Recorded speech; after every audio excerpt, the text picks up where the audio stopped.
Chers élèves, chers apprenants, merci d'être là pour ce nouveau numéro consacré évidemment à des séances de cours. Je me nomme Ryan Lemene Compaoré, je suis professeur certifié des lycées et collèges, option Histoire-Géographie. Donc ce soir, nous allons travailler avec les élèves de la classe de 5e en poursuivant évidemment dans le programme de la 5e en géographie. Donc la fois dernière, nous avons terminé la séance avec un exercice d'application sur le chapitre 2 donc, que nous avions épuisé. Donc ce soir, on entame le chapitre 3 qui s'intéresse à l'Asie orientale. C'est un chapitre selon le nouveau curricula qui comporte une seule leçon sur la Chine. Donc l'aspect dynamique de la population, l'agriculture et bien entendu l'industrie chinoise. Voilà le contenu un peu de la leçon. Donc je vous invite à suivre et à rester très concentré pour ne pas rater quelque chose. Donc on y va.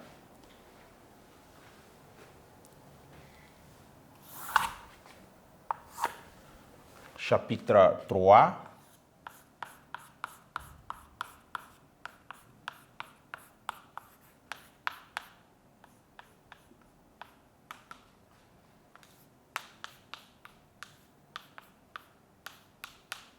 L'Asie orientale.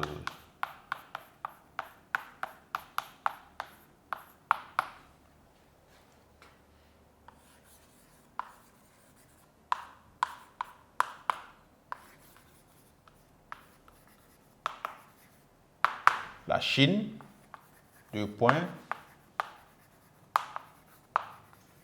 dynamique de la population,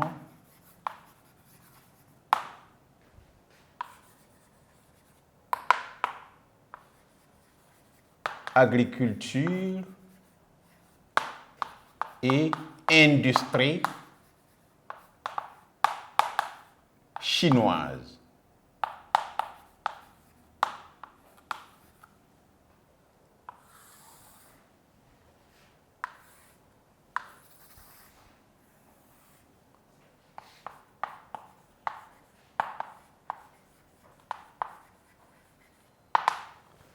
Alors, et pour étudier la leçon, on s'est fixé des objectifs.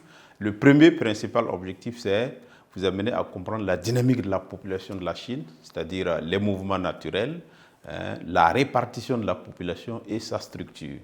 Le deuxième objectif principal, c'est évidemment vous amener à connaître comment évolue l'agriculture de la Chine. On verra bien entendu la révolution chinoise, on verra les problèmes de l'agriculture chinoise, on verra les forces aussi de l'agriculture chinoise. Et bien entendu, le troisième objectif, ça sera sur l'industrie de la Chine et nous verrons aussi à ce niveau les avantages et bien entendu les difficultés rencontrées par l'industrie de la Chine. Donc voici de façon résumée le décor qui est planté. Donc en introduction pour cette leçon, vous retenez tout simplement que la Chine est le deuxième pays le plus peuplé du monde, évidemment, avec 1,4 milliard d'habitants. Donc, elle est classée deuxième après l'Inde. Et cette population de la Chine est dynamique, bien entendu, et c'est une population qui travaille beaucoup dans le domaine de l'agriculture et évidemment dans le domaine de l'industrie. Et ces deux activités placent la Chine parmi les grandes puissances économiques du monde. Donc voilà un peu ce qu'il faut déjà retenir à partir de notre introduction. Donc à l'introduction, on va résumer. Vous retenez tout simplement que la Chine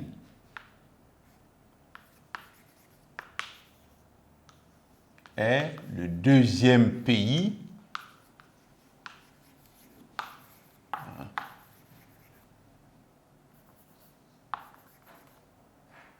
le plus peuplé du monde.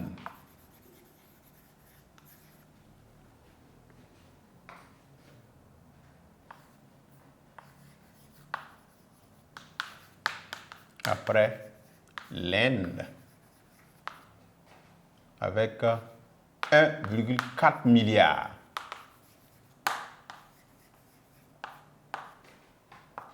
d'habitants.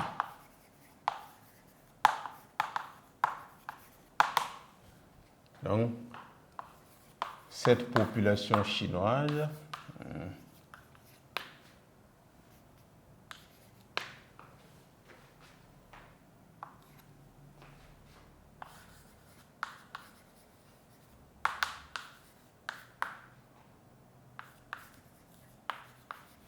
c'est une population dynamique qui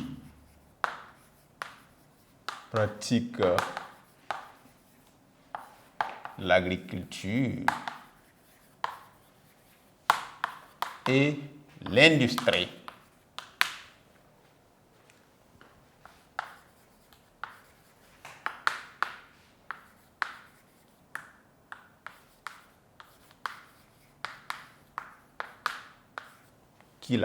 Qui place la Chine, bien entendu, dans le rang des pays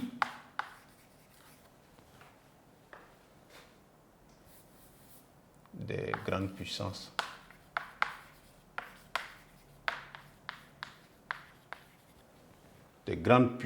économiques du monde.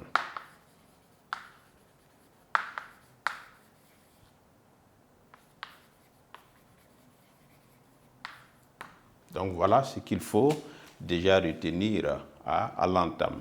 Donc la Chine est le deuxième pays le plus peuplé du monde après l'Inde, avec 1,4 milliard d'habitants. Cette population est dynamique, qui pratique l'agriculture et l'industrie. Non, on va enlever le qui ici. D'accord? Est dynamique, pratique l'agriculture et l'industrie, qui la place dans le rang des grandes puissances économiques du monde. Donc voilà un peu ce que ces activités-là ont permis à la Chine d'être. Et on évolue avec le grand 1. En grand 1, on va s'intéresser à la dynamique de la population chinoise.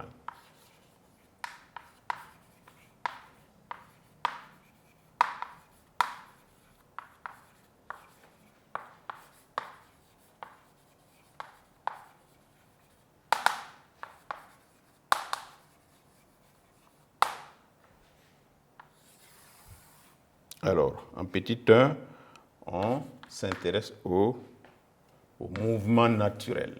Les mouvements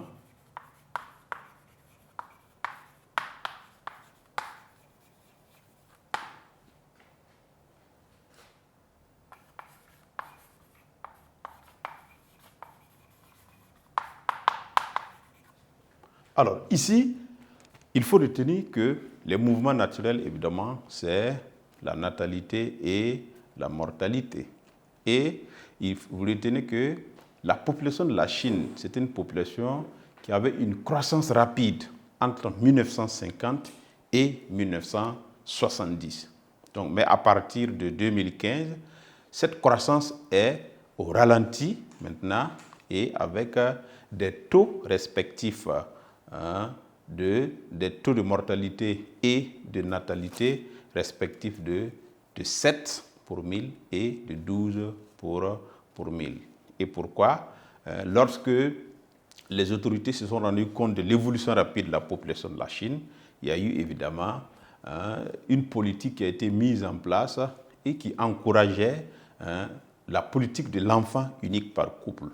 Donc, c'est ce qui a permis de ralentir un peu la population, donc l'évolution de la population. Donc voici ce qu'il faut retenir. Une population qui était en croissance rapide entre 1950 et 1970, mais à partir de 2015, l'accroissement était devenu au ralenti avec des taux de natalité et de mortalité respectifs de 12 pour 1000 et de 7 pour 1000.